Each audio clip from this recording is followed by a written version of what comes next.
is it possible to convert PDF to DWG compatible for import?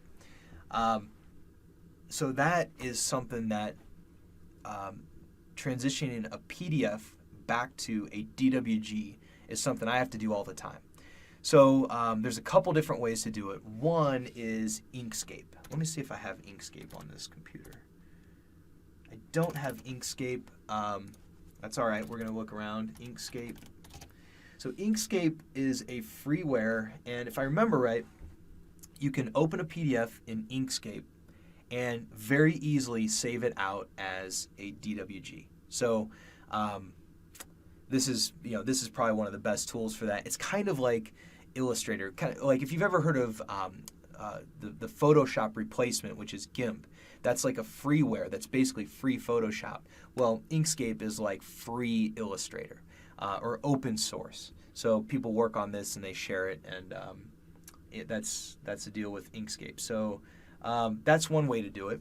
Another way to do this is I always go and search for this. If you just do PDF to DWG converter, there's a couple of them that are free, but be careful. See, this is the one that I've used a handful of times. I can tell because it's like, got this, it's been clicked on. So really, all you have to do is choose your file, choose the file that's a PDF, and it'll upload it. It's up to 3 megabytes, and then enter your email.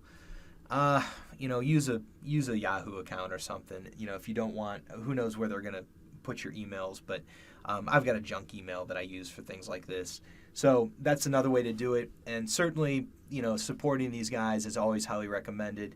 For $134, you can get this converter, but Inkscape is truly probably the best way to do this. But yeah, you just open the PDF, save it, and then you can import it. Let me click download here. Let's see. Download. Oh, yeah, that looks good. 64-bit installer. And I'll save that to my temp folder, and we'll let that open. But something else to keep in mind. So maybe I'll see if I can do this real quick. If I can kind of muddle through actually installing Inkscape, opening a file, saving it, and then I want to show you a few tips on importing from here. So say okay, next, sounds good. Because when you import a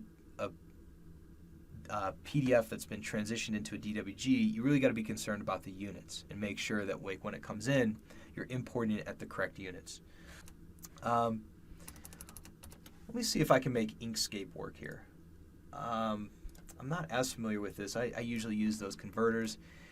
Let me go to Brightman Designs. We'll use a project from Diamantis Images. I'll just use this. Let me go to permit set. Now we want our architectural, and we want page 2. Okay. Usually I'd send this off to Luke. He's got Illustrator, and he knows how to just swap it right out, but we'll see if this works. While we're at it, I'll throw this Inkscape in there.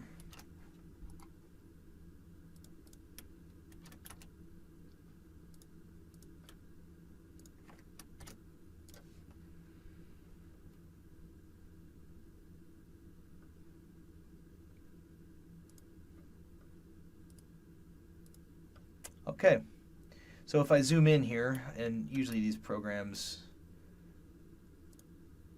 it looks like, yeah, so these all came in as vectors, right? So that's perfect. You might want to go in and, you might choose to like clean this up a little bit, which can make life easier in SketchUp. Text will not import in SketchUp, but the dimension lines will. So you might even like look around for layers that you might be able to turn off just to clean this up.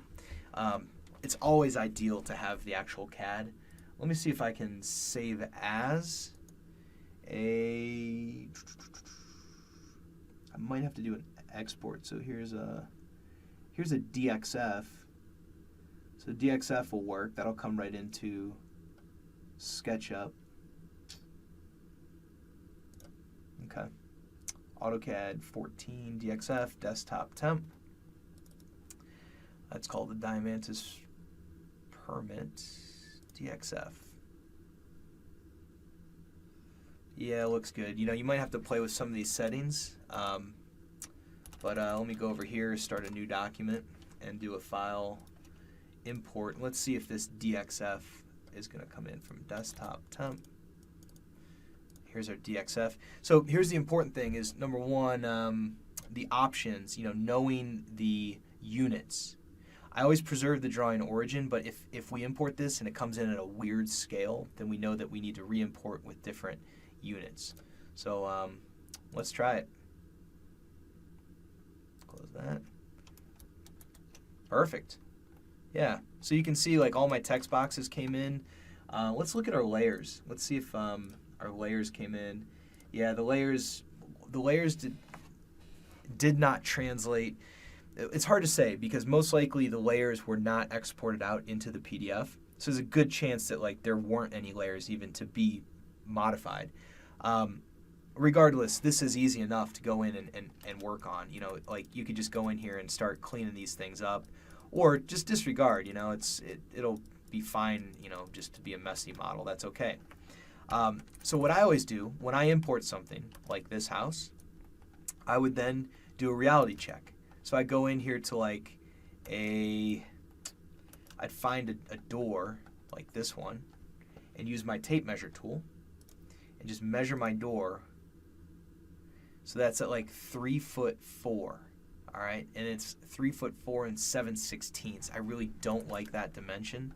Let me just check another one. Let's see if like our walls are at like some wonky, see 7 5/8. It's almost like it's close.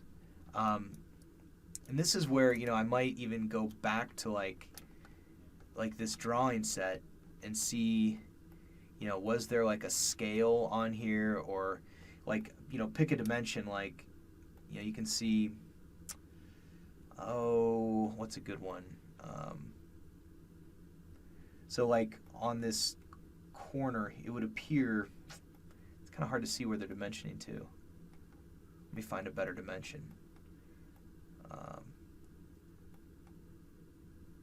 Yeah, it's kind of hard to tell what they're dimensioning to. This one looks like it should be 3'6".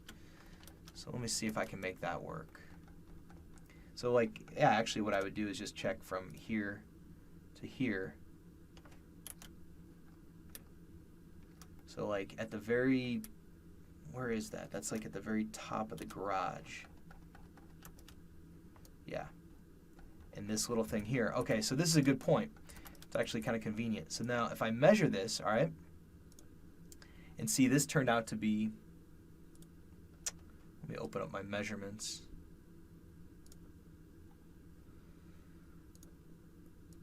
Man, why is this not auto-hiding?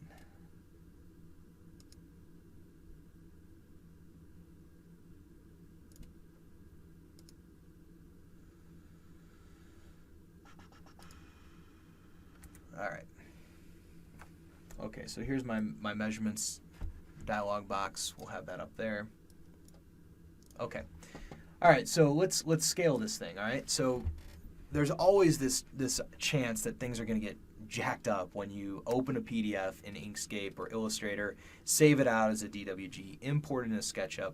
It's inevitable that like just, I don't know, something's off. This is 3'11". I think that this is supposed to be 3'6". All right, so I'm going to measure this. All right, so I just measured it, and now in my length, my measurements dialog box, I'm going to type in 3'6", enter. Actually, I need to do that again. This time, see that little plus sign? I got to tap Control. I don't want to create that guideline. I want to just measure it like that, and then type in 3'6", enter. Ask me, do you want to resize the model? I'll say yes. All right, so now when I go, let's just check a random door. I'm just looking for things to be a cleaner dimension, right?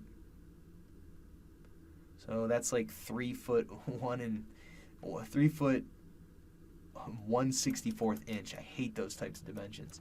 So it's also possible that, you know, the CAD model was not super crispy clean, right? So 3'4".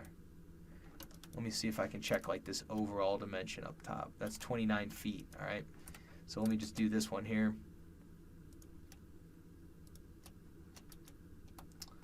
And we'll snap to 29 feet. Okay. Yeah, so that's that. I mean, that's how it was drawn, but that would be the process, you know? Like when you have that much detail and those different